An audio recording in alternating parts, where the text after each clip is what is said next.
Good morning Telangana. నిన్న సంగప్ప అన్ని పత్రికల్లో కూడా నిన్న జరిగినటువంటి తెలంగాణ ఆవిర్భావ ఉత్సవాలకు సంబంధించిన వార్తలే ప్రధానంగా ఉన్నాయి.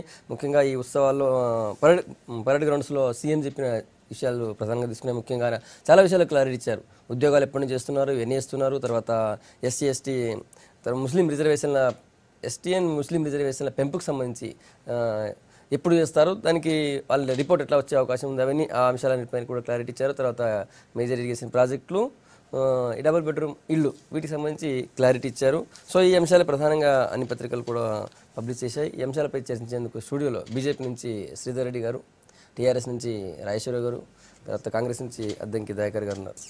ముందు రాజేశ్వర గారు, నిన్న ఉత్సవాలు బాగా జరిగాయి. తర్వాత ఈ 25,000 ఉద్యోగాలకు సంబంధించి కూడా జూలైలో నోటిఫికేషన్ వస్తుందని చెప్పి సీఎం క్లారిటీ ఇచ్చారు.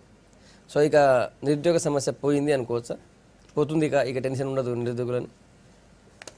1 year కంప్లీషన్ గురించి రాష్ట్ర ప్రజలకు మరొకసారి శుభాకాంక్షలు చెప్తూ,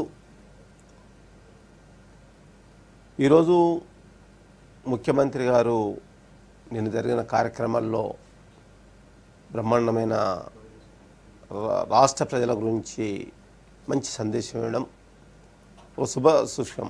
ఈరోజు అందరూ సంబరాలు చేసుకునడము వేరు, కానీ రాష్ట్ర ప్రభుత్వం ముఖ్యమంత్రి గారు ఏదైతే ఏర్పాటు చేయడం, ఈ యొక్క రాష్ట్రంలో తెలంగాణ ఏర్పడిన తర్వాత తెలంగాణలో సాధించిన అభివృద్ధి కార్యక్రమాలు చెప్పడమే కాదు, ప్రతి వాళ్ళు రాజకీయంగా చెప్తారు కానీ నెరవేర్చట్లో చాలా తక్కువ. కానీ ముఖ్యమంత్రి గారు అభివృద్ధి చూయిస్తూ ఈరోజు రాష్ట్రాన్ని ముందుకు తీసుకుపోతూ ఒక మంచి ప్రణాళిక తయారు చేయడం, ప్రణాళిక చేసిన తర్వాత దాని మీద ఎక్సర్సైజ్ చేయడం, ఆఫీసర్లను మోటివేట్ చేసుకోవడం. సో అదే రీతిగా లీడర్స్ను కూడా మన టీఆర్ఎస్కి సంబంధించిన ఎమ్మెల్యేలు కానీ, మంత్రులు కానీ, ఎమ్మెల్యేలు కానీ, ఎవరున్నా కానీ వాళ్ళని మోటివేట్ చేసుకొని వాళ్ళందరినీ ఆర్గనైజ్ చేసుకొని ఈరోజు ఉత్సవాలు చేస్తున్నారు. మీరు అన్నట్టు 25,000 అని చెప్పేసి ముఖ్యమంత్రి గారు అనౌన్స్ చేయడం చాలా సంతోషకరం. ఎందుకంటే 1 yearలో ముఖ్యమంత్రి అన్నట్టు 1,00,000 ఉద్యోగాలు ఇస్తామని చెప్పేసి అన్నమాట, అది ఖచ్చితంగా నిలబెట్టుకుంటాడు ముఖ్యమంత్రి గారు. ఇప్పుడు 25,000, ఎందుకంటే రాష్ట్రము విభజింపబడిన తర్వాత అటు ఏపీ కానీ తెలంగాణ అయినప్పుడు ఇంకో ఐఏఎస్ ఆఫీసర్, ఐపీఎస్ ఆఫీసర్స్ అయినాయి కింది స్థాయి, అది గెజిటెడ్ కానీ ఇంకా కింది స్థాయి కావాల్సినవి. కానీ అప్పుడు అవుతుంది తప్ప మనకు క్లారిటీ రాదు, ఎంతమంది ఇంకా వేకెన్సీస్ క్లియర్ ఉన్నాయి, ఇంకే డిపార్ట్మెంట్లో ఏమేమి తక్కువ ఉన్నాయి, అవి వస్తే కానీ తప్ప ఇంకప్పుడు ఖచ్చితంగా ముఖ్యమంత్రి గారు ఎవరైతే ఈ తెలంగాణలో యువకులు ఎంతమంది ఉన్నారో, అన్ఎంప్లాయ్స్ ఉన్నారో, స్కిల్ మంచి నైపుణ్యత కలిగి ఉన్నారు, సాఫ్ట్వేర్ కానీ అంటే ప్రైవేట్ రంగానికి కానీ ఇటు గవర్నమెంట్కి సంబంధించినవి కానీ ఖచ్చితంగా కొన్ని లక్షల మందికి ఉద్యోగాలు వచ్చే అవకాశం ఉన్నది. కాబట్టి ఈరోజు తెలంగాణలో 25,000 అని చెప్పేసి ఈరోజు అదే కాదు, వాళ్ళకు కూడా రెగ్యులేషన్ కూడా చేస్తా అని చెప్పారు, ఒక అడుగు ముందు కేసెస్, పోలీసు సమస్యలను కూడా ఈరోజు తీస్తా అని చెప్పేసి అన్నారు నిన్న స్పీచ్లో. ఇంకా ఎన్నో అభివృద్ధి ఈరోజు మిషన్ కాకతీయ తీసుకోండి. రైట్, ఆ మిషన్ కాకతీయకి వెళ్దాం. ముందు ఈ నిరుద్యోగ సమస్యకు సంబంధించినటువంటి ఇష్యూ మీద స్పష్టంగా మాట్లాడారు కాబట్టి దయాకర్ గారు, ఇది ఆ 1,00,000 ఉద్యోగాలు వేసే దాంట్లో, తీర్చే దాంట్లో ఇది నాంది అని టీఆర్ఎస్ వాళ్ళు అంటున్నారు. ఇది అంటే అది నోటి మాటగా ఉన్నది తప్పితే ఏదో అందరూ విద్యార్థులు ఉస్మానియా నుంచి వస్తున్న రిప్రెషన్ కావచ్చు అంతా ఉన్నది, కానీ కేటగరికల్గా రేపు టీఎస్పీఎస్సీ నుంచి నిర్వహించేయన్ని, టీఎస్సీ నుంచి నిర్వహించేయన్ని ఎప్పుడు అనేది డీటెయిల్స్ వచ్చినాక మనం మాట్లాడుకోవచ్చు. దానికంటే ముందు ఇంకో ప్రధానమైన అంశం ఉంది. ఉద్యోగుల విభజన అనేది జరగకపోవడమే ఒక కాన్స్పిరసీ. ఉద్యోగుల విభజన జరిగితే ఎన్ని తెలంగాణ ఉద్యోగులు ఖాళీలు మెలుగుతాయి? అసలు ఫస్ట్ ఆప్షన్స్తో తెలంగాణను ఆప్ట్ చేసుకున్న ఆంధ్ర ఉద్యోగులే ఎక్కువ ఉన్నట్టు నాకు ఇప్పుడు ఉన్న అంచనా. దాదాపు ఒక 2 లక్షలకు పైచిలకు. ఒకవేళ కాక వాళ్ళు ఆంధ్రాకి షిఫ్ట్ కాకపోతే ఇక్కడ నియామకాల పరిస్థితి, ఇక్కడ ఎక్సెస్ ఎంప్లాయీస్ ఉండే అవకాశం ఉంటుంది. ఇక రిక్రూట్మెంట్స్ నాకు తెలిసి ఒకవేళ ఈ 25,000తోని కూడా ఖతమయ్యే అవకాశం కూడా ఉంటుంది. ఇప్పుడు నాకున్న అంచనా ప్రకారం ఉమ్మడి ఆంధ్రప్రదేశ్లో 45,000 పైచిలకు బ్యాక్లాగ్ పోస్టులు ఉన్నాయి. అంటే మనకు 20,000, 18,000, 15,000 వచ్చే అవకాశం ఉంది. దానికి సంబంధించిన డీటెయిల్స్ కూడా ఇంతవరకు తీసుకున్న దాఖలాలు లేవు. ముఖ్యంగా ఉస్మానియా యూనివర్సిటీలో జరుగుతున్న మీటింగ్స్ని కనుక ప్రభుత్వం ఇంటెలిజెన్స్ ద్వారా తెలుసుకొని ఉంటే ఎందుకు విద్యార్థులు ఈ ఆప్షన్స్ విషయంలో, ఉద్యోగుల విభజన విషయంలో ప్రభుత్వం తాత్సారం చేస్తుందని ఒక చర్చ ఈరోజు వచ్చింది. చంద్రబాబు నాయుడు, చంద్రశేఖరరావు గారు ఏమైనా కూడబలుక్కొని ఉద్యోగుల విభజన విషయంలో తాత్సారం చేస్తున్నారా? స్వామినాథన్ కమిటీకి సంబంధించి ఏమో సెంట్రల్ గవర్నమెంట్స్ గ్రేడ్ ఉద్యోగాలకు సంబంధించి, క్షేత్రస్థాయిలో డిఎస్సి లోకల్ ఎంప్లాయ్మెంట్ విషయంలో రాష్ట్ర ప్రభుత్వాలు చేసుకోవచ్చు, 2 రాష్ట్ర ప్రభుత్వాలు కలిసి చేసుకునే కొన్ని సమస్యలు ఉన్నాయి. వాటి మీద ఎందుకు ఇనిషియేషన్ తీసుకోవట్లేదు అనేది ఇప్పుడు ఈరోజు సగటు తెలంగాణ ఉద్యోగికి, నిరుద్యోగికి ఉన్న ప్రశ్న. తర్వాత కాంట్రాక్ట్ అవుట్ సోర్సింగ్ మీద ఒక క్లారిటీ ఇవ్వాలి. కాంట్రాక్ట్ని ఎట్లా చూస్తాం మనం? అవుట్ సోర్సింగ్ అసలు ప్రభుత్వ ఎంప్లాయీగా మనం గుర్తించడానికి ఏమైనా అవకాశాలు ఉన్నాయా, కేవలం అది కాంట్రాక్టర్లకి వదిలేసే పరిస్థితి ఉందా అనే దాని మీద ఒక కేటగరికల్ ఇన్ఫర్మేషన్ లేకుండా ఉద్యోగాలు వేయాలనే డిమాండ్ ప్రధానంగా విద్యార్థుల నుంచి వస్తుంది కాబట్టి ఓ లంసమ్ అమౌంట్ చెప్పి వాళ్ళని ఒక సాటిస్ఫై చేసే ఒక ప్రయత్నం జరిగింది. కానీ ఈ 10 రోజుల కాలంలో ఇప్పటి నుంచి 2వ తారీఖు నుంచి 10-12వ తారీఖు లోగల ఏ ఉద్యోగాలు ఏ శాఖలో ఎన్ని వస్తారో కనుక డీటెయిల్స్ ఇచ్చి నిర్వహించే సంస్థ ఏది, టీఎస్పీఎస్సీఎస్ డిఎస్సిఎస్ సంథింగ్ పోలీస్ రిక్రూట్మెంట్ ఇట్లా వేస్తే కొంత నమ్మకం ఏర్పడే అవకాశం ఉంటుంది. ఎస్, కంప్లీట్గా ఒక స్టడీ జరగాల్సిన అవసరం ఉండే, తెలంగాణలో అసలు వాస్తవ పరిస్థితులు ఏందనే స్టడీ జరగాల్సిన అవసరం ఉండే. కానీ తెలంగాణ ఉద్యోగుల విషయంలో ఆంధ్ర ఉద్యోగులు తెలంగాణ ఉద్యోగులు అవుతున్న క్రమంలో మన నిర్ణయం ఏముంటుంది? మన రాష్ట్రం, మన తెలంగాణ, మన ఉద్యోగాలు కాస్త ఆంధ్ర ఉద్యోగులతో ఫిల్అప్ అయి ఉంటే ఇక మనం తెలంగాణ తెచ్చుకునేది ఎందుకు అనేది ఒక చర్చ వస్తున్న క్రమంలో దీని మీద ఫస్ట్ క్లించ్ చేసి ఉద్యోగాల నియామకాలు ఈరోజు లక్ష అయింది. వాళ్ళు కనుక పోతే 2.5-3 లక్షల ఉద్యోగాలు తెలంగాణకు కొత్త ఉద్యోగాలు వచ్చే అవకాశం ఉంది. ఆయన చంద్రబాబు ఏం చేస్తుండు అని అంటే ఇప్పుడు ఈ ఉద్యోగుల ఆప్షన్స్ మీరు తెలంగాణనే ఎంచుకొని ఉండండి. నేను కొత్తగా రిక్రూట్మెంట్స్ ఇప్పుడు ఆయనకి ఇప్పుడు 4 లక్షల ఉద్యోగులు కావాల్సి వస్తుంది. మొత్తం రాష్ట్ర ప్రభుత్వ ఉద్యోగులు 11 లక్షల పైచిలకు ఉంటారు. మనకు 4.5 లక్షలు ఉన్నారు. ఇప్పుడు ఈ 4.5 లక్షలతో పాటు ఇంకో ఎక్సెస్ 56,000 మనకే వచ్చే అవకాశం ఉన్న క్రమంలో కమల్నాథన్ పై ఇక్కడ ఉద్యోగ సంఘాలు, ఇక్కడ ప్రభుత్వం అందరూ ఒత్తిడి చేస్తూనే ఉన్నారు. అది కమల్నాథన్ కమిటీ మీద జరుగుతున్న ఒత్తిడి ఏంటి అని అంటే ఈ డివిజన్ స్పెసిఫై ఇష్యూస్ ఏమన్నా ఉన్నాయో, మనం ఏదైతే బిల్లులో పెట్టుకున్న అంశాలు ఉన్నాయో వాటికి సంబంధించిన ఉద్యోగాలు అవి చాలా లిమిటెడ్ పోస్టులు. మేబీ నేను అనుకుంటా 10 నుంచి 12,000 పోస్టుల కంటే ఎక్కువ ఆ స్వామినాథన్ కమిటీతో సంబంధం లేదు. కమల్నాథన్ కమిటీది. నేనేమంటున్నా, కొత్త రాష్ట్రం మనది ఏర్పడితే కొత్త ఉద్యోగాలు ఆంధ్రాకు పోయే కుట్ర జరుగుతున్నది. దీన్ని అడ్డుకోవడానికి ప్రభుత్వం చేయాల్సిన పరిస్థితి ఉంది. ఫస్ట్ దీన్ని మనం కనుక కేటగరికల్గా డివైడ్ చేసుకోగలిగితే నీకు ఇంక 1 లక్ష ఉద్యోగాలు ఏంది, 4 సంవత్సరాల్లో దాదాపు 2-2.5 లక్షల ఉద్యోగాలకు నోటిఫికేషన్స్ ఇచ్చి నువ్వు ముందుకు పోయే అవకాశం ఉంటుంది. ఈ 20,000 ఉద్యోగాలే నేను మళ్ళీ ఈ పీరియడ్ మొత్తం అయిపోయేటట్టుగా కాకుండా 1 లక్ష ఉద్యోగాలకు 2వ సంవత్సరంలో కూడా మనం 3వ సంవత్సరంలో కూడా వేసుకోగలిగితే నిజంగా నిరుద్యోగులకు, విద్యార్థులకు ఈరోజు ఉద్యమంలో విద్యార్థి శక్తిని మనం ఎంత సీరియస్గా ఉన్నదో మనం గమనించినాం. కాబట్టి నీళ్లు, నిధులు, నియామకాలనే విషయంలో, నియామకాల విషయంలో అసలు ముఖ్యమంత్రి పట్టించుకోవట్లేదని ఒక అపవాదుకి ఈరోజు తెరదించాలంటే ఫస్ట్ ఆంధ్రతో ఉన్న ఈ ఆప్షన్స్ సమస్య ఏదైతుందో అది కాన్స్టిట్యూషనల్ ఇష్యూ. మనం 371D ఇవన్నీ కూడా ఇంప్లే అయ్యి ఉన్నాయి. ఇది చాలా కాంప్లికేటెడ్ ఇష్యూస్ని ఏమైనా 2017-18కి రాజకీయాల కొరకు ఏమైనా మళ్ళీ డ్రాగ్ చేస్తుందని ఒక అనుమానం నాకు వస్తుంది. ఓకే, శ్రీధర్ రెడ్డి గారు అంటే నిన్నటి ప్రసంగం గురించి మాట్లాడాల్సి వస్తే ఫస్ట్ ఆఫ్ ఆల్ దాంట్లో కొత్తదనం అయితే ఏం కనపడలేదు. అనేక సంవత్సర కాలంగా లేకపోతే వాళ్ళ మేనిఫెస్టోలో చెప్పిన విషయాలనే మరోసారి రిపీట్ అన్నట్టు చెప్పినారు. దాంట్లో ఉద్యోగాల సంఖ్య జూలై అదే అంటే జూన్ అయితే కాదు, అంటే సంవత్సరం అయిపోయిన తర్వాత కూడా మళ్ళీ ఒక మందుకు దాన్ని మళ్ళీ ప్రొలాంగ్ చేసినటువంటి పరిస్థితి చూసాం మనం. It has been postponed to 1 more month. కాబట్టి ఇప్పుడు 1,00,000 ఉద్యోగాల కాంచి మొదలుపెట్టి 25,000కు వచ్చింది. రాష్ట్రంలో ఇవాళ టీచర్స్ ఖాళీలే 25,000 ఉన్నాయి. ఎంఏలు, మండల ఆఫీసర్స్, తర్వాత మీరు రాగానే వ్యవసాయ రంగాన్ని బ్రహ్మాండంగా చేస్తాం, అగ్రికల్చర్ ఎక్స్టెన్షన్ ఆఫీసర్స్ ఇస్తామని చెప్పారు. తర్వాత ఉన్న విద్యావాలంటే తీసిస్తారు. అంటే ఇప్పుడు దయాకర్ చాలా విస్తృతంగా అన్ని విషయాలు చెప్పారు, ఎక్కడెక్కడ ఎంత ఖాళీలు ఉండొచ్చు ఏమిటి. లేకపోతే మనం రాష్ట్రంలో రాగానే తెలంగాణలో ఆంధ్ర ఉద్యోగులు అనేక మంది ఉన్నారు, ఆప్షన్స్తో సంబంధం లేకుండా వాళ్ళందరినీ ఎక్కడో లాడికే పోతారనే విషయంలో మీ దగ్గర నుంచి చిత్తశుద్ధి లేదు, అటువైపు నుంచి మీ ప్రయత్నం సరిగ్గా లేదనే విషయాన్ని ఉద్యోగ సంఘాలు చెప్తా ఉన్నాయి. కాబట్టి కొత్తగా మేము దాన్ని చెప్పాల్సిన అవసరం లేదు. కాబట్టి నేను చెప్పేది ఏంటంటే, కొత్తగా నిన్నటి ప్రసంగంలో దళితులకు భూమి నుంచి మొదలు పెడితే, ఇళ్ల నుంచి మొదలు పెడితే ఈ సంవత్సర కాలంగా ఏం జరగలేదో, ఏం చేస్తానని చెప్పేసి పదే వల్లె వేసినరో, వరంగల్ నుంచి మొదలు పెడితే మహబూబ్నగర్ దాకా అదే ముచ్చట్లు నిన్న చెప్పిన తప్పితే కొత్తగా ఏమీ లేవనే విషయాన్ని మనం గమనించాల్సిన అవసరం ఉంటుంది. దానికి తోడుగా ఉద్యోగాల సంఖ్య 25,000కు రావడం అనేది చాలా ఆందోళనకరమైన విషయం. ఒకవైపు డిఎస్సి ప్రకటించకుండా ఒక ఉపాధ్యాయుల ఖాళీలో 25,000 ఉంటే మరి మిగతా అన్ని శాఖల యొక్క ఖాళీలు కానివ్వండి, జిహెచ్ఎంసీలో ఖాళీలు కానివ్వండి, పోలీస్ శాఖలో భర్తీల విషయం కానివ్వండి, వీటన్నింటికి సంబంధించి మాట్లాడకుండా 25 ఏళ్ళు మాట్లాడడం అనేది డెఫినెట్గా నిరుద్యోగులను మోసం చేయటమే, మరొకసారి వాళ్ళకి ఆశ నిబంధన కల్పించడం అనేది మాత్రం ప్రభుత్వం విషయంలో సందేహం లేదు. మిగతా పనితీరు గురించి వచ్చే రాజశేఖర గారు చాలా విషయాలు చెప్పారు. కానీ ఏడాది పాలనలో ఒక ప్రభుత్వాన్ని పూర్తిగా అంచనా వేసి బాగా చేసిండ్రా, బాగా చేయలేదా, విఫలమైందా, మంచిగా ఉందా అనే విషయాలు మొదలు పెడితే మాత్రం మేనిఫెస్టోలో చెప్పిన అనేక అంశాలను మాత్రం విస్మరించారు. ఎస్పెషల్లీ మన తెలంగాణ సమాజం, తెలంగాణ రాగానే అంతకుముందు సమైక్య రాష్ట్రంలో బడుగు బలహీన వర్గాలకు వివక్ష జరిగింది, ఎస్సీ ఎస్టీస్కి సరిగ్గా విద్య అందలేదు, వాళ్ళకి రాగానే విదేశీ విద్య కోసం 25 లక్షల రూపాయల అసిస్టెన్స్ ఇస్తాము, లేకపోతే కేజీ టు పీజీ విద్యలో భాగంగా మండలాల్లో 4-5 గ్రామాలను క్లస్టర్గా తీసుకొని ఒక సంక్షేమ గురుకుల పాఠశాలలు నిర్మిస్తాం, వాటిని 15 ఎకరాల ప్రాంగణంలో ప్రపంచ స్థాయి సౌకర్యాలతో నిర్మిస్తామని ఈ రకంగా అనేక విషయాలు చెప్పిన వాళ్ళు ఇవాళ రేషనలైజేషన్ పేరుతోటి పాఠశాలలు కుదించే ప్రయత్నం చేస్తూ ఉన్నారు, టీచర్స్ని కుదించే ప్రయత్నం చేస్తూ ఉన్నారు. నేను చెప్పినట్టు విద్యా వాలంటీర్ల వ్యవస్థను ఆల్రెడీ రద్దు చేశారు.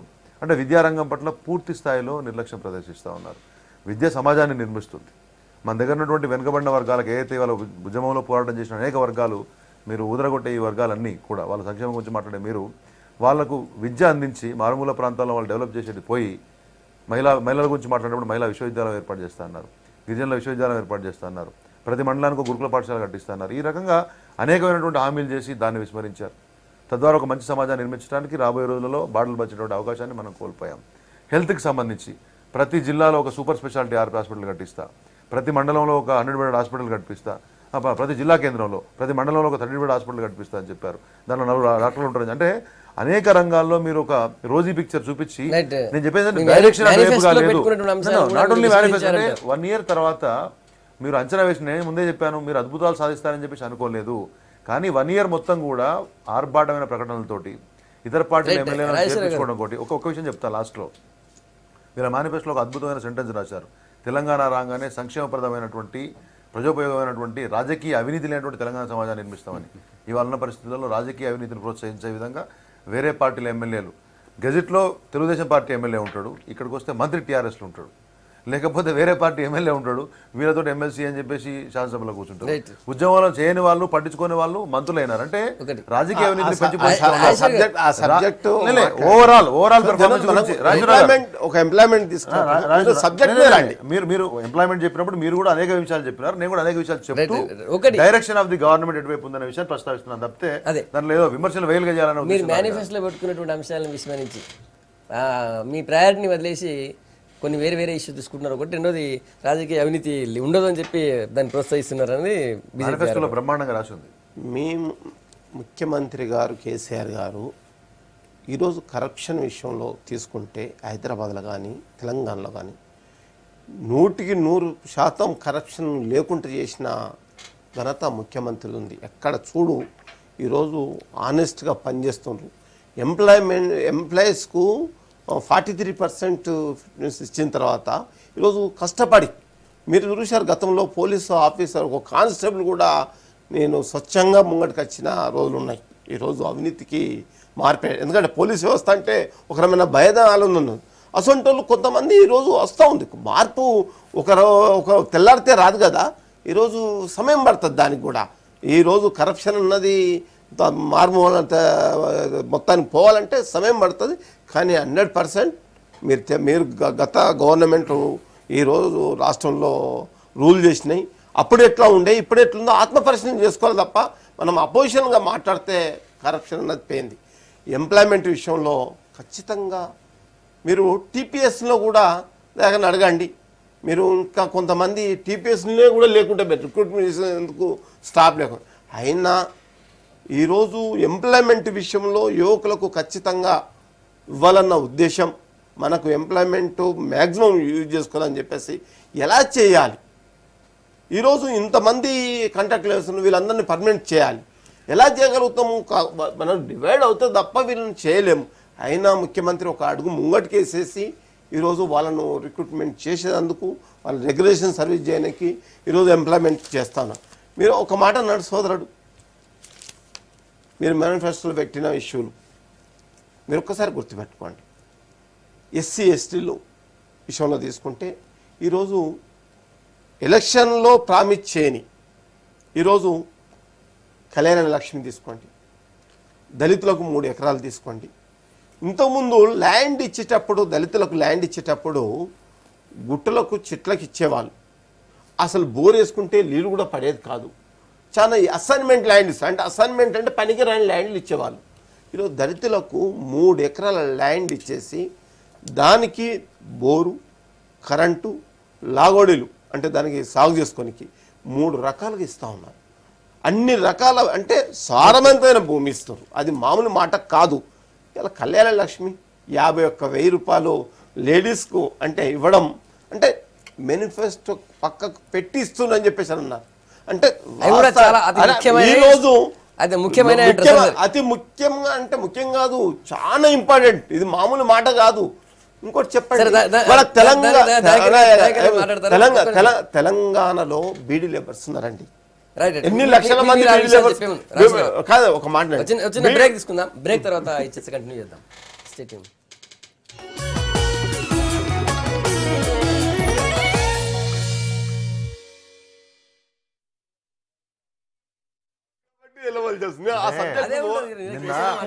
సెంటెన్స్ చూసిన నేను అంటే నీకు ఇంకా నాకు ఇంకా ఎమ్మెల్యే మాట్లాడ బ్రహ్మాండమైన సెంటెన్స్ వ్యాగర్ I quoted in HMD yesterday 3 lines ఇది చిన్న స్మాల్ పారాగ్రాఫ్ తెలంగాణ సిద్ధించగానే దాంట్లో ఏంది చాలా బ్రహ్మాండంగా రాసిన సెంటెన్స్.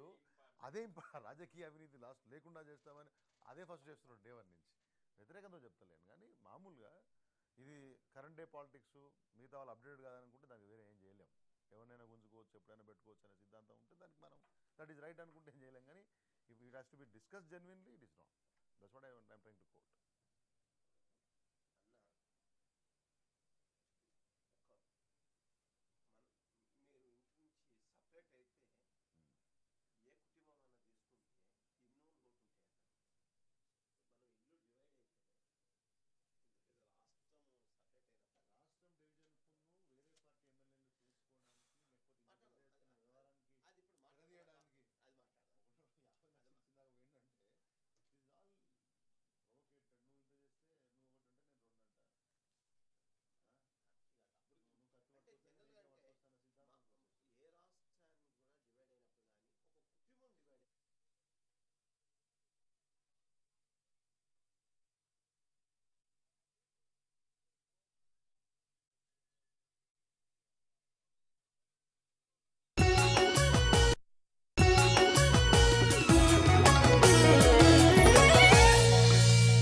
Welcome back.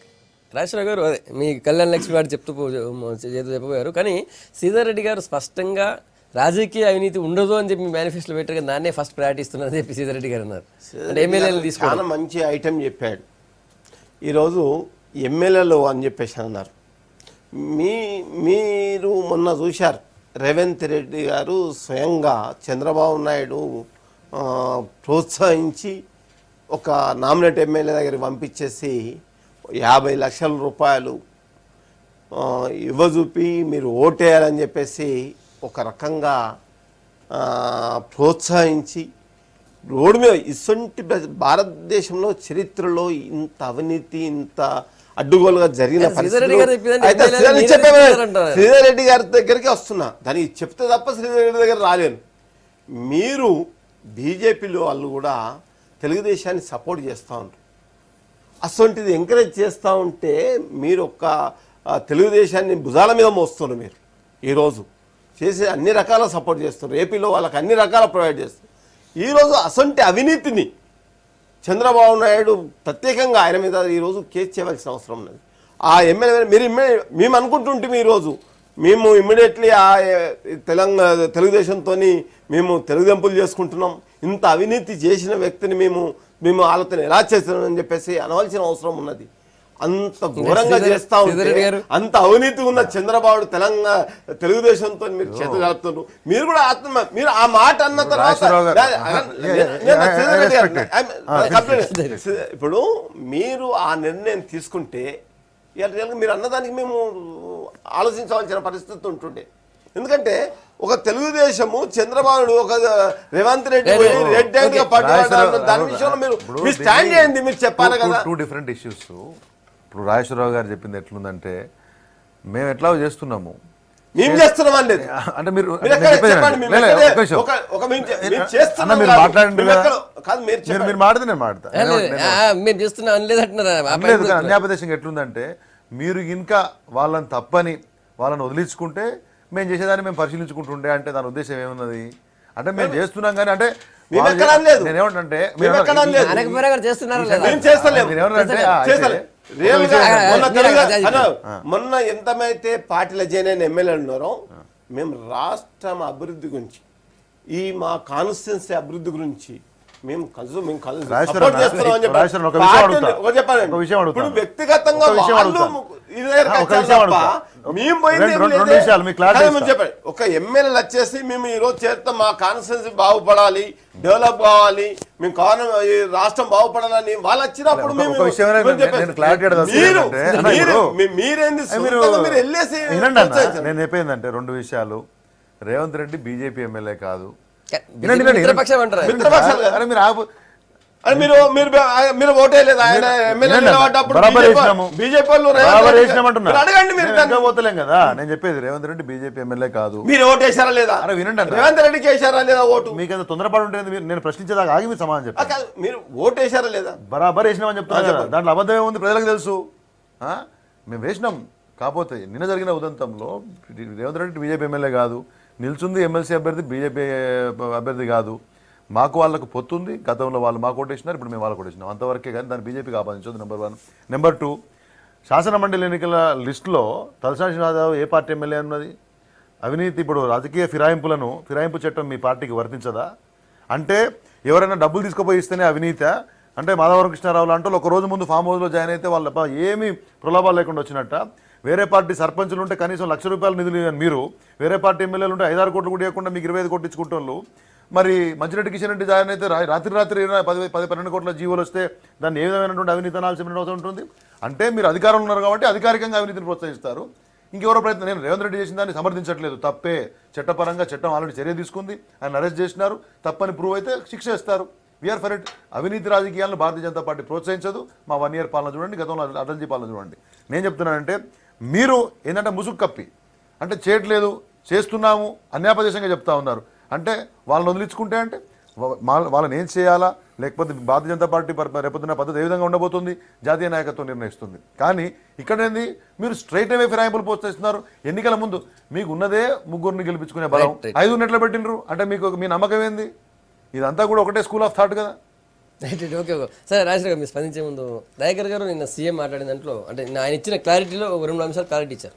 అది ఉద్యోగాలు ఎన్ని ఇస్తారన్నారు, ఎప్పుడు నోటిఫికేషన్ ఇస్తారని కూడా చెప్పారు. అట్ ద సేమ్ టైం ఈ రిజర్వేషన్లకు సంబంధించి ఎస్టీ తర్వాత ముస్లిం రిజర్వేషన్లకు సంబంధించి 12% పెంచే విషయంలో ఆల్రెడీ 2 రిటైర్డ్ ఐఏఎస్లని దానికోసం కమిటీ వేసాం. అది రిపోర్ట్ వచ్చిన మరుక్షణం దాన్ని అమలు చేసే ప్రయత్నం చేస్తామని చెప్పారు. అదొక ఫాల్స్ స్టేట్మెంట్. అది అయ్యేది కాదు అనేది ఎన్నో ప్రూవెన్ ఇంతకుముందు దాఖలాలు ఉన్నాయి. అంటే ఇద్దరు సీనియర్ అంటే retired IAS it's not a matter of the state. అంటే మీరు తమిళనాడు కనుక ఒకవేళ ఉటంకిస్తే తమిళనాడుకున్న స్పెసిఫికేషన్స్ వేరు. మీరు చూస్తే ఇక్కడ మనము రాజ్యాంగ స్ఫూర్తిని ఎవరు కూడా ఏ రాష్ట్రానికి సంబంధించిన తుకుడాలకు సంబంధించిన ముఖ్యమంత్రులు చేస్తా అంటే కాదు. ఎస్సీ రిజర్వేషన్కి సంబంధించి డివిజన్కే పాపం ఎన్ని సంవత్సరాలు కష్టపడుతుంది దాంట్లో. ఈరోజు మీరు ట్రైబల్ దాన్ని పెంచుతా అని చెప్పిన దాన్ని నువ్వు కాదు. ఇంతకుముందు ముస్లిం రిజర్వేషన్ల మీద రాజశేఖర రెడ్డి గారు ఎంత ప్రయత్నం చేసిండు, సుప్రీంకోర్టు వరకు కేసు పోయింది కదా. ఇవి కేవలం రాజకీయమైన ప్రకటనలే. నేనేమంటున్నట్టు అంతకంటే ముందు నీ చేతిలో ఉన్నది ఒకటి తండాలను గ్రామ పంచాయతీలు చేసే స్కోప్ స్టేట్ గవర్నమెంట్ పరిధిలో ఉంటుంది. అది అడ్మినిస్ట్రేషన్ పర్పస్లో అది description of the state government. దాన్ని పక్కన పెట్టేసిండ్రు. ఇలా 9% ఉన్న గిరిజనులకు 12% ఇస్తాను, 15% కూడా ఇవ్వు, వద్దంటలేము. కానీ నీ పరిధిలో లేని అంశం సెంట్రల్ గవర్నమెంట్ కన్సర్న్ అది ఎస్టీ రిజర్వేషన్లోనంటే అది కాన్స్టిట్యూషనల్ ఇష్యూ. నీకు ఆర్టికల్ 14, 15కి వెళ్ళిపోవాల్సి వస్తుంది, మళ్ళీ 16 అమెండ్ చేసుకోవాల్సి వస్తుంది. సేమ్ ఈరోజు వర్గీకరణ విషయం కూడా అక్కడనే ఆగిపోయిన పరిస్థితి మనం గమనించుకోవాల్సిన అవసరం ఉంటుంది. ఇంత పెద్ద ఉద్యమం జరిగితేనే జరగలే. అయితే ఇది ఒకటి సమస్య ఏమవుతుందంటే సంగప్ప గారు, రిజర్వేషన్లు అనేది సెంటిమెంట్కి సంబంధించిన అంశం. ఎస్సీ ఎస్టీలకు సంబంధించి నాకు పెంచుతా అనంటే ఎవరు కూడా వద్దన్నారు. ఇప్పుడు కాంగ్రెస్ పార్టీ రిజర్వేషన్లు పెంచుతానంటే ఎవరన్నా వద్దంటారా? బీజేపీ వద్దంటారా? కానీ ఈ పెంచడానికి ఉన్న ప్రాతిపదికలో చేసే ఏదైతే మోసం ఉందో దాన్ని ఆలోచించాల్సిన అవసరం ఉంటుంది. ఏ రకంగా పెంచడానికి స్కోప్ ఉంది అనే ఒక చర్చ కనుక మనం పెట్టుకోకపోతే తార్కికంగా ఉందా, ఏదో స్వీపింగ్ స్టేట్మెంట్ లెక్క ఇచ్చిందా అంటే నేను చాలా మోసపూరిత ప్రకటన అంటారా మీరు? అది కేవలం రాజకీయ ప్రేరితమైన ప్రకటన తప్పితే రెండోది కానే కాదనేది నా అభిప్రాయం. యాజ్ ఏ నాకు మా కాన్స్టిట్యూషనల్ ఎక్స్పర్టైజ్ కావచ్చు, దాని మీద ఉన్న అవగాహన మేరకు అంబేద్కర్ రాజ్యాంగం ముఖ్యంగా ఎస్టీలకు సంబంధించి, ముస్లింల మీద ఇంకా మతపరమైన రిజర్వేషన్ల గురించి శ్రీధర్ చెప్తాడు. అది ఏమిటంటే ఎస్ కాన్స్టిట్యూషనల్ మీ పరిధిలో లేని అంశాల గురించి మాట్లాడి ఇది గత సంవత్సర కాలంలో చాలా విషయాల్లో కూడా మన పరిధిలోని అనేక అంశాలని ఆలోచన లేకుండా ముందు ప్రకటనలు చేసి మళ్ళీ వెనుక గుంజుకోవడం, నేను అన్నానయాది అని అనడం, ఈ రకమైనటువంటి ఎస్పెషల్ రిజర్వేషన్ల విషయంలో వారు అన్నట్టు ఎస్సీ ఎస్టీలకు ఒకవేళ మీరు రిజర్వేషన్ పెంచాల్సి వస్తే మీ పరిధిలో ఉన్నా లేకున్నా ఎవరు వ్యతిరేకించారు. కానీ మతపరమైన రిజర్వేషన్లు గతంలో అనేక సార్లు కోర్టులు మొట్టికాయలు వేసినాయి. దీంట్లో మీ జోక్యం అనవసరము, రాజ్యాంగబద్ధంగా అవి ప్రూవ్ కావని చెప్పేసి రాజశేఖర రెడ్డి చేతులు కాల్చుకున్నాడు. అప్పటికే చట్టసభల్లో 4% రిజర్వేషన్లు వాళ్ళకి ఎక్స్ట్రా ఇచ్చి బీసీల యొక్క నోరు కొట్టినారు. ఇది మతపరమైన రిజర్వేషన్లు కొన్ని ప్రవేశపెట్టి మీరు ఈ విషయంలో మళ్ళీ చేతులు కాల్చుకునే ప్రయత్నం చేస్తూ ఉన్నారు. ఈ సమయంలో రాష్ట్ర అవతరణ దినోత్సవం రోజున అమలు కాని విషయాల గురించి మాట్లాడడంలో ఎంత మేరకు నిబద్ధత ఉందనుకోవాలి. కాబట్టి ఇటువంటి ప్రకటనలు మానుకుంటే కొంతమేరకు విశ్వసనీయత పెరుగుతుంది. ఆ విషయం చర్చించుకోవాలి కానీ కాని పనుల గురించి మాట్లాడాలి. రాజేశ్వర గారు, ఈరోజు రిజర్వేషన్ ప్రతి ఒక్కళ్ళు కావాలని కోరుకుంటారు. ఏ మనిషి కానీ ఏ జాతి అయినా కానీ నాకు బెనిఫిట్ కావాలి, గవర్నమెంట్ నుంచి రావాలి, మా కుటుంబం బాగుపడాలి, మా పిల్లలు బాగుపడాలి, నేను బాగుపడాలి, మా అంతా ఈ లోకంలో ఉన్న పద్ధతి ప్రకారం యాకర్ గారు చెప్పారు. ముఖ్యమంత్రి కూడా దాని విషయంలో క్లారిటీగా ఇవ్వడం జరిగింది. ఈరోజు రిజర్వేషను ఎస్టీలు కానీ ఇటు ముస్లింకి సంబంధించింది కానీ ముఖ్యమంత్రి గారు యాజ్ ఏ ప్రొసీజర్ ముంగడ కమిషన్ చేసేసి దాని మీద సర్వే చేయిస్తుంది. దయాకర్ గారు అన్నారు తమిళనాడు మోడల్ తీసుకొని అక్కడున్న పద్ధతి. ఈరోజు భారతదేశంలో తమిళనాడు, తెలంగాణ ఇవన్నీ రాష్ట్రాలు ఉన్నప్పటికీ ముఖ్యమంత్రి గారు పదే పదే చెప్పారు ఏమన్నాడంటే ఈ రిజర్వేషన్ తమిళనాడులో ఉంది కాబట్టి తెలంగాణలో కూడా మాకు అవకాశం ఇవ్వని నేను సెంట్రల్ గవర్నమెంట్ అడిగి నేను పర్మిషన్ తీసుకొని చేస్తాం. ఎందుకంటే రిజర్వేషన్ ఈ రాష్ట్ర ప్రజల యొక్క క్షేమం కొరకు, ఈ రాష్ట్రం యొక్క ఉన్న ముస్లిమ్స్ కానీ దెన్ ఎస్టీలు కానీ ఇది ఈ రాష్ట్రానికి సంబంధించిన మట్టుకు, అంటే ఇది నేషనల్ రిజర్వేషన్ కాకుండా ఈ రాష్ట్రంలో ఉన్న రిజర్వేషన్ ఇక్కడున్న బెనిఫిట్లు అందరికి పొందేటట్టు సెంట్రల్ గవర్నమెంట్ పర్మిషన్ తీసుకొని సర్వే చేసి నేను చేస్తా అని చెప్పేసి అన్నాడు. అది ఇంకా నిన్న స్పీచ్లో నేను చేస్తున్నాను చెప్పాడు. కానీ జనరల్ డిస్కషన్ చేసేటప్పుడు నేను సెంట్రల్ గవర్నమెంట్ పర్మిషన్ తీసుకొని నేను తమిళనాడు ప్రకారం అయితే రిజర్వేషన్ 50% దాటకుండా వీళ్ళకి ఎక్సెస్ అక్కడ సోదరుడు చెప్పినట్టు ఈ ఎస్సీ వర్గీకరణ విషయం తీసుకోండి. కానీ నాకు అది వాస్తవం తెలియదు. కానీ నాకు ఒక తెలుసు అంటే 14% షెడ్యూల్ కాస్ట్కు రిజర్వేషన్ పెడుతూ మాదిగలకు అడిషనల్గా రిజర్వేషన్ ఇచ్చారు 3%. ఇక్కడ కూడా ఇక్కడ కూడా మాదిగల కొరకు ఇంకా స్పెసిఫైడ్ చేసి ఇంకో ఎక్సెస్ పెట్టమని, ఇది పాసిబిలిటీ స్టేట్ గవర్నమెంట్ ఆటలలో ఇచ్చుకునే డిస్క్రిప్షన్ ఉంటుంది. ఇప్పుడు మనకు అదే అన్న మాటకి వస్తున్నాను నేను, మీరు అన్నది డిస్కషన్. ఇప్పుడు ముఖ్యమంత్రి కూడా ఏమంటుండంటే తమిళనాడులో ఒక ప్రొవిజన్ ఉంది కాబట్టి అది మాకు కూడా వర్తించేటట్టు చెయ్యమని సెంట్రల్ గవర్నమెంట్ తీసుకొని చేయాలని చెప్పేసి ఉన్నాడు. వాళ్ళకు కరెక్ట్. ఎందుకంటే మీరు అన్నారు గ్రామ పంచాయతీలు, ఎందుకంటే ఆల్రెడీ స్టిల్ గ్రామ పంచాయతీలు ఉన్నాయి. నోటిఫికేషన్ బిఫోర్ ఏదో తండలను గ్రామ పంచాయతీ చేస్తాయి. ఎప్పుడు ఎగ్జిస్టింగ్ ఆల్రెడీ సర్పంచెస్ ఉన్నారు కాబట్టి ఇప్పుడు చేస్తే వ్యత్యాసం వస్తుంది. మీకు తెలుసు ఇది పోతుంది. మనమే ఒక జనరల్గా ఒక ఓసీ ఉన్నాడు లేకపోతే బీసీ ఉన్న గ్రామ పంచాయతీ అనుకో, సర్పంచ్ ఉన్నాడు, అది గ్రామ పంచాయతీ అది పోతుందంటే ఈ సర్పంచ్ అది ఎట్లయినా పోతుందని చెప్పేసి అటు పట్టించుకునే వాళ్ళు ఉన్నారు. చెప్పేదంటే ఇప్పుడు సర్పంచ్ కూడా కేసీఆర్, ప్రతి గ్రామ సర్పంచ్ కూడా వాస్తవంగా దాన్ని ఏదైతే గెజిట్ ఉంటుందో సర్పంచ్ నోటిఫికేషన్ వస్తుందో ఆ ముందు రిజర్వేషన్ చేసి గ్రామ పంచాయతీలో డిక్లేర్ చేయడం జరుగుతుంది. రిజర్వేషన్లో ప్రతి ఒక్కరు ఈ యొక్క రాష్ట్రంలో తెలంగాణలో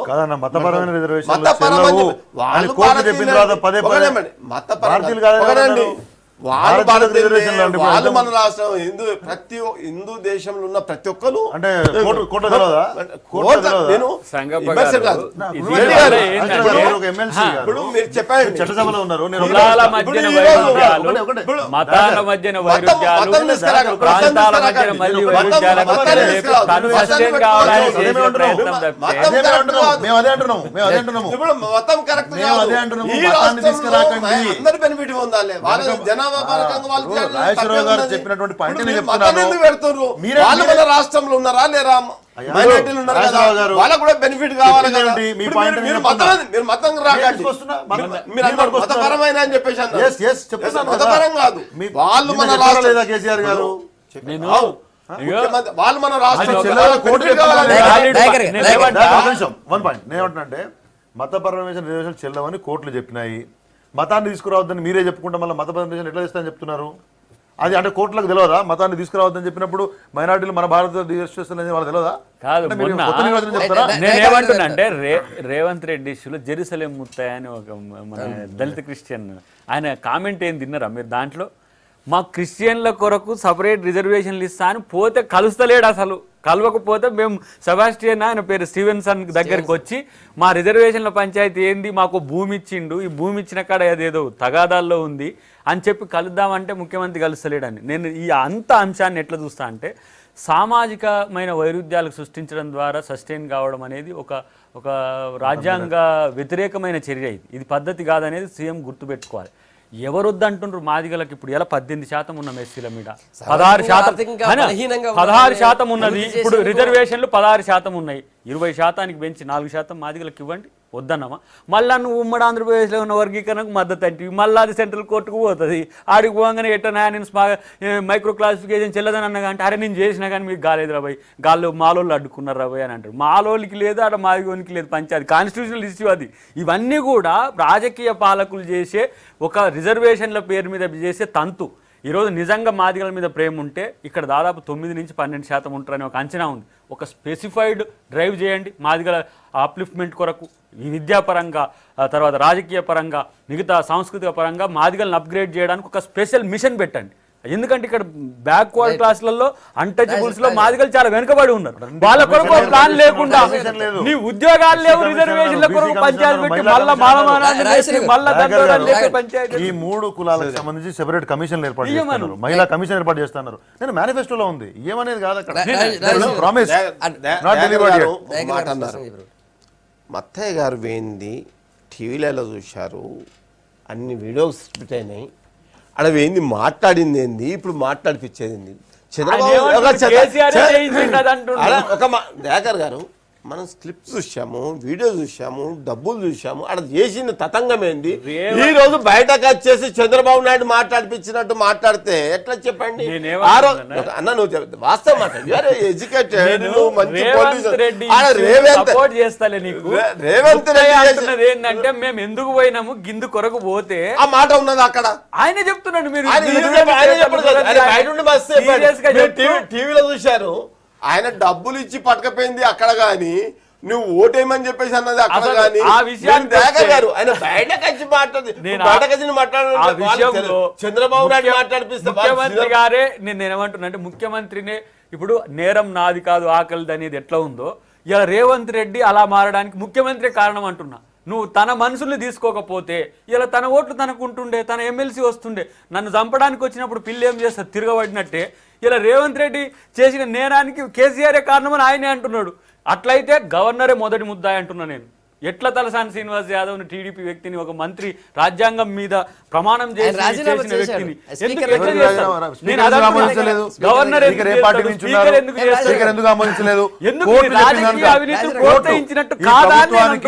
చివరి రిసార్ట్ ఏమైందంటే కోర్టు అయింది.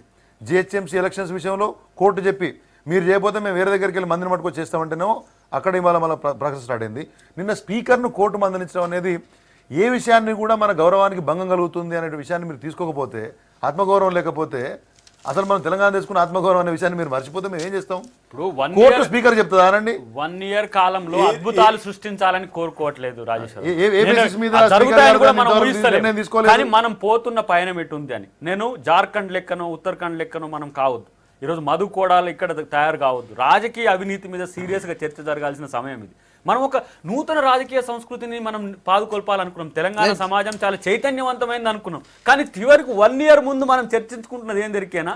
ఒక ఆయన 5 కోట్ల వరకు పట్టుబడ్డాడు, ఒక ఆయన 300 కోట్లు ఇస్తా అంటే కాన్స్టిట్యున్సీకి వచ్చిండు, ఒక ఆయనకు మంత్రి పదవి ఇస్తా అంటే పోతా అన్నాడు కానీ పోలేదు. ఇది ఫైనల్ ఇంకా టైం లేదా? నువ్వే ఈ సమయం అంతా నువ్వే దీన్ని వినియోగించండి. దయాకర్ గారు చాలా మేధావి. ఒక రకంగా ఇలా చెప్పగలుగుతుండు, ఇలా 2 రకాలుగా చెప్తా ఉండు. అంటే 2 చప్పట్లు కొడితేనే 2 చేతులు కలిస్తేనే చప్పట్లు వస్తాయి. మత్తయ్య గారు పోయింది నేను క్రైస్తవులను రిప్రజెంటేషన్ చేసింది వాస్తవం. నేనే పోయినా మాట్లాడినాం. ఈరోజు క్రైస్తవులకు బెనిఫిట్ అయ్యేది.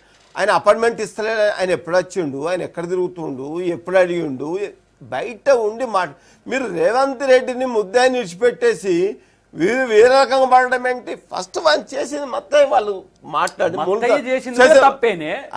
అయితే ఎస్సీల విషయం చెప్పారు. మళ్ళీ ఒకసారి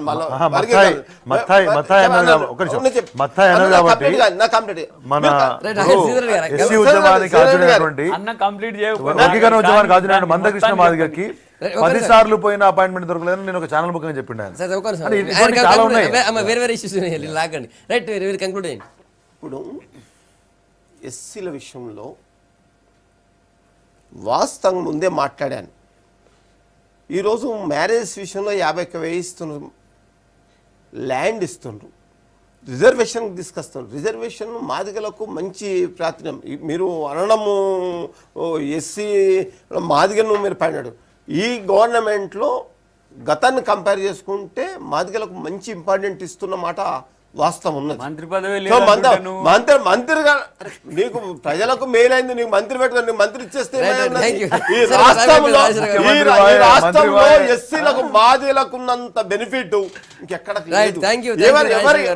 చెప్పానండి. ముఖ్యమంత్రి గారు ఎస్సీలను, ఎస్టీలను, మైనార్టీలను ముందుగా తీసుకెళ్తుండు. రాబో భవిష్యత్తులో చెప్తా నేను అందరికన్నా పెద్ద ఎత్తున ఈ రాష్ట్రంలో ఎస్సీలు, ఎస్టీలు తీసుకెళ్లాలని ఆశిస్తున్నాము. ఇప్పటివరకు కాలేదు. దయచేసి ముఖ్యమంత్రి పార్టీ అధ్యక్షుడు చేయండి. రేపు మార్నింగ్ మళ్ళీ ఇదే టైం కలుద్దాం. Stay tuned.